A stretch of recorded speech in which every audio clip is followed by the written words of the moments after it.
আজকে রান্না করব রাজা বাদশাদের খাবার। হ্যাঁ, কালো চাল রান্না করব, যেটা কিনা একসময় শুধুমাত্র চীনের রাজা বাদশাদের জন্য বরাদ্দ ছিল, সাধারণ মানুষের জন্য ছিল নিষিদ্ধ। তবে এখন বিশ্বজুড়ে এই চাল সবার জন্য উন্মুক্ত। মিষ্টি একটা ওয়েদার এবং মাসের শেষ, ঘরে কিছুই ছিল না, এক প্যাকেট ব্ল্যাক রাইস অ্যান্ড কিছু আলু ছাড়া। তো ভাবতে ভাবতে একটা গ্রিক রেসিপি মাথায় চলে আসলো। সেই গ্রিক রেসিপিটাই আজকে আমি করব, তবে একটু দেশি স্টাইলে।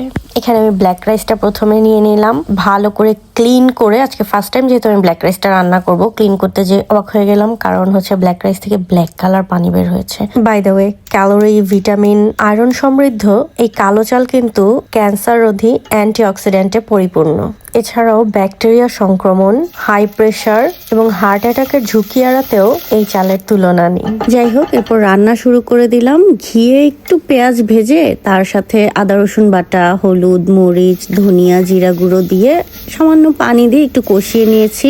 এরপর ফ্রোজেন স্পিনাচের 2-3টা কিউব অ্যাড করেছি। পালং শাক, যেটা আর কি এতক্ষণে নিশ্চয়ই বুঝে গেছেন কি রান্না করতে যাচ্ছি। হ্যাঁ, পালং পোলাও রান্না করব। তো ফ্রোজেন স্পিনাচ বা পালং শাকটা দেওয়ার পর এটা সামান্য পানি দিয়ে ঢেকে রাখলেই নর্মাল হয়ে যাবে। এরপর আমি 1 কাপের মতো মটরশুঁটি অ্যাড করে চালটা দিয়ে সামান্য একটু নেড়ে চেড়ে দেন পরিমাণ মতো পানি এবং লবণ দিয়ে এটা ঢেকে রাখলেই 20 মিনিটসের মাঝে রান্নাটা হয়ে যাবে। তবে এখানে একটা ভুল যেটা করেছি সেটা হলো ভেজিটেবলস গুলো পরে অ্যাড করা উচিত ছিল, তাহলে গ্রিন যে কালারটা সেই কালারটা থাকতো। বাট আমি একসাথে দিয়ে দেওয়ার কারণে সম্পূর্ণ সবকিছু আর কি একদম ব্ল্যাক হয়ে গেছে।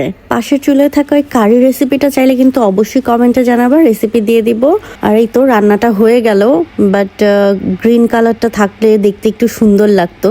তো এখন আমি সার্ভ করে দিচ্ছি কারিটার সাথে। এন্ড এই রান্নাটা করার পর আমার কিচেনের অবস্থা এই হয়েছিল, যেটা ক্লিন করতে আমার আরো হাফ অ্যান আওয়ারের মতো টাইম লেগেছে। এই তো সব শেষে আমি প্লেটারটা একটু ডেকোরেট করে দিচ্ছি, যেহেতু সম্পূর্ণ ফুডটা ব্ল্যাক হয়ে গেছে।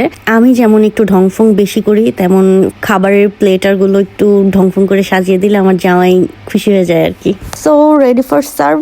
এন্ড এটা Greek inspired Chinese rice in desi style. আরে বাহ, দারুণ একটা ফিউশন ডিশ করে ফেললাম তো। And finally serve the dish to king of my home. Different dishes যখন করে দিই, সে খাবে আর আধা ঘন্টা ধরে গবেষণা করবে আমি কি দিয়ে কিভাবে কি রান্না করেছি। আসলে কি বলেন, পাগলা টেবু বিয়ে করলে এমন বিড়ম্বনায় তো পড়তেই হবে, তাই না? অনেক মজা।